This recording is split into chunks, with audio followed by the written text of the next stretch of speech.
Right now, ladies and gentlemen, the great days of Hollywood, the wonderful days of the great big stars. Those of us of a certain age remember Hollywood, remember the stars. We thought they were marvelous, we thought they were glamorous, we thought they were rich, we thought they were as unobtainable as the man in the moon. Well, our first guest tonight is a man who's made a close study of all of that era. He's made his own of films and filming and Hollywood and the great stars. You'll know him from his BBC television appearances.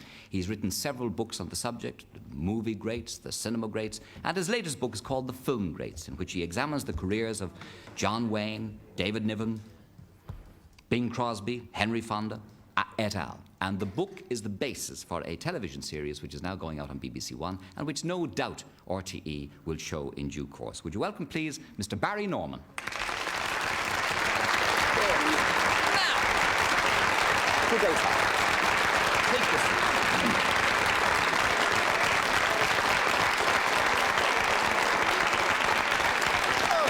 There's a wholesome welcome for you.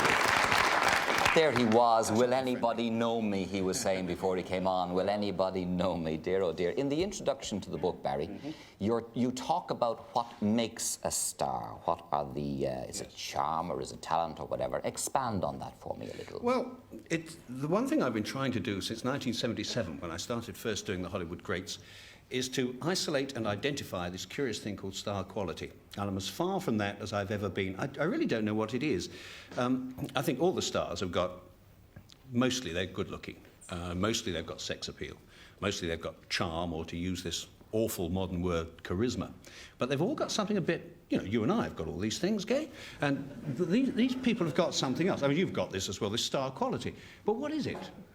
You see, he's a modest man, acknowledging. Ellen Terry said it's that little something extra, and that's as far as I can get. It is some quality that all these people have in common. It's probably the only thing that they really have in common.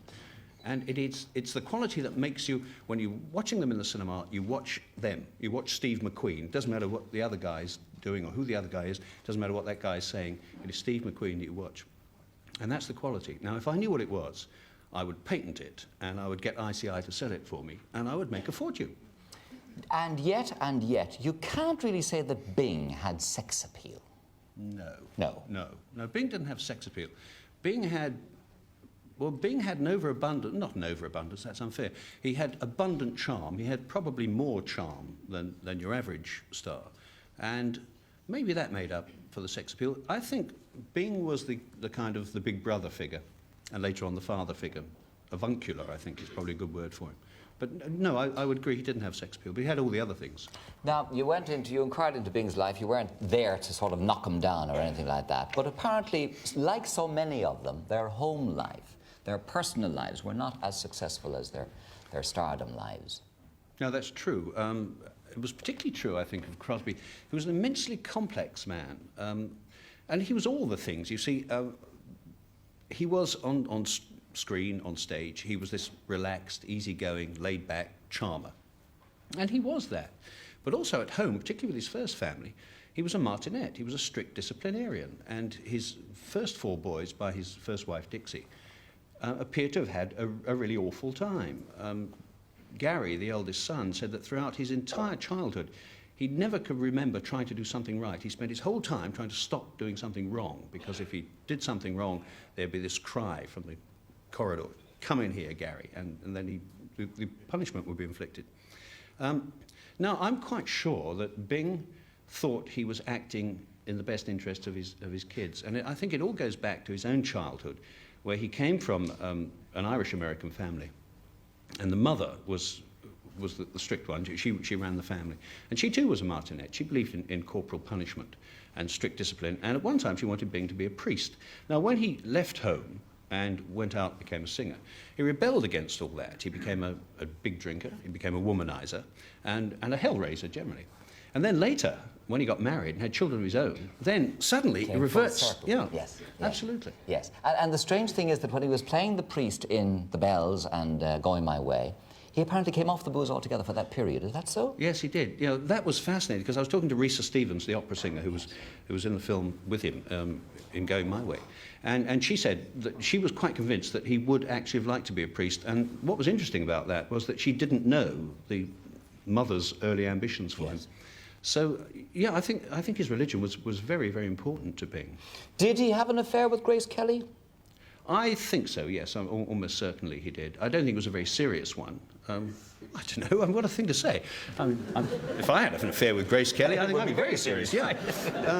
But it didn't get close to marriage, and because at that time he met Kathleen, who became his second wife. So, yeah, I'm pretty sure he had an affair with Grace. Yeah, so rising out of that, did you have trouble getting people to talk about all of these stars, including Bing, to you know, friends and relations and so on, to talk about them? Well, no. Well, in Bing's case, we couldn't get Mrs. Crosby, the widow, to talk, which was understandable. I think, you know, that she, in a sense, she's the kind of keeper of the flame for Bing, that when she said, quite politely, no, she didn't want to take part in the programme. Well, all right, you know, I didn't sort of go up there and beat her door in and twist her arm and say, you're going to do it.